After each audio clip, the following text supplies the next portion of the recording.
Cuba, it's me. Welcome to episode 198 of the W.I.L.L.I.W show, which stands for Wrestling is Life. Life is Wrestling. Now, today I wanted to talk about different circumstances. Now, if everything went well, everybody would wrestle in a nice, perfect ring with great ropes and perfectly set up boards and a nice venue at the right temperature with great fans.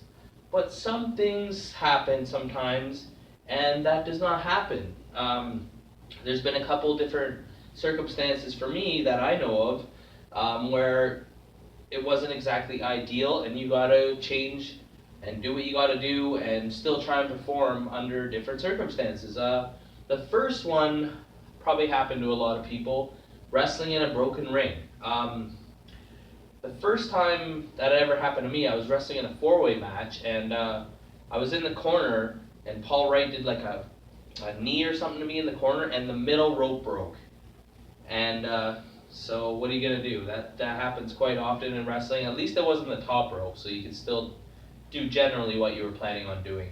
I'm sure that's happened to a lot of people. Rings break all the time, and it can kind of add a fun dynamic to the match. It makes it just a little bit different. It makes it seem better than it might be. Like, we got a holy shit chant, or this is awesome chant or something, for a match that wasn't even really that good, but because the ring broke, it just made it seem so much more devastating and cool. And rings break all the time, especially indie rings. You see this quite often because not everybody has millions of dollars to put into their ring. So that's happened to me. I've also witnessed rings breaking a lot of times, but for me, I've only wrestled in a broken ring once, or broken rope. See, there was this other time, it was actually Eddie Osborne's first match, and we were wrestling in Cambridge, Ontario, back in 2001. We were the opening contest. He did like a DVD to me, Death Valley Driver, and Harry D was the ref, and one of the boards just sunk in, like collapsed, basically the whole corner of the ring. And he was like, all right, boys, stay out of that corner and take it home. And so we did. And then it was passed along to the other wrestlers, stay out of that corner. And then I remember it was like Juan Ortiz versus like Jackson Slade, I think it was. And they did the D'Lo Brown move where you like pick them up by the armpits and sit them down. But they did that off the second rope. And the ring just... And Gaze Coleman wrestled in the main event, I think against Scott D'Amore, and they couldn't even use the ring by that point. So I've seen it happen a lot of other times. I've only been in it twice where it's happened, but I know I said once, but then I just thought of that. And then there's other times. What about elements? Like you do an outside show, and maybe it starts raining or something. I remember one time, it was either Welland or Port Colborne or St. Catharines, somewhere in that area. And it was either Chuck Sims or Pistol Pete. Someone was putting on a show. It was for a fair, and it was like in the base. There was like rock music playing, and then they had in the baseball diamond. They set up the ring, and we went and changed at like the neighbor's house in the garage, just like a couple doors down there. And I was wrestling Eddie Osborne outside, and it started raining. And I remember it started raining. It wasn't too bad, so we just continued. We didn't like quickly finish the match or anything. It was just a little bit of warm rain in the summer.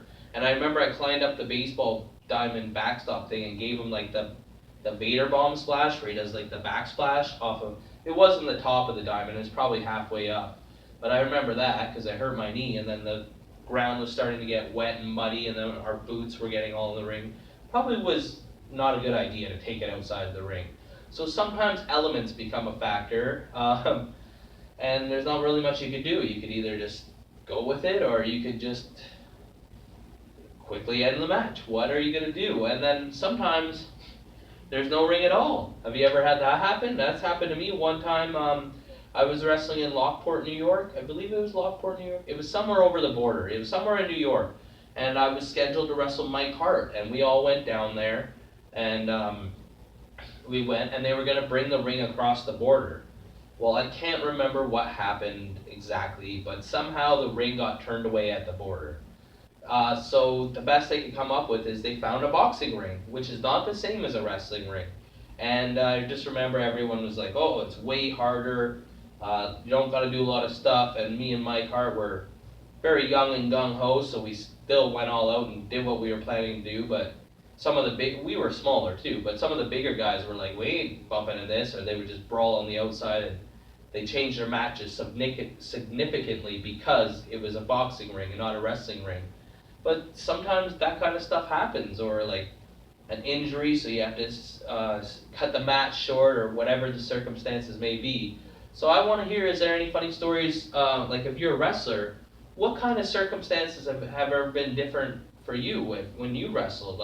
Maybe something like I mentioned, or maybe you have one even better than, I probably forgot some too, but it's been a long day. And then for the fans, have you ever been at a show and something like that happens where the circumstances are different, something is not the usual, out of the normal, and what happened and how did they go about trying to do the best they could?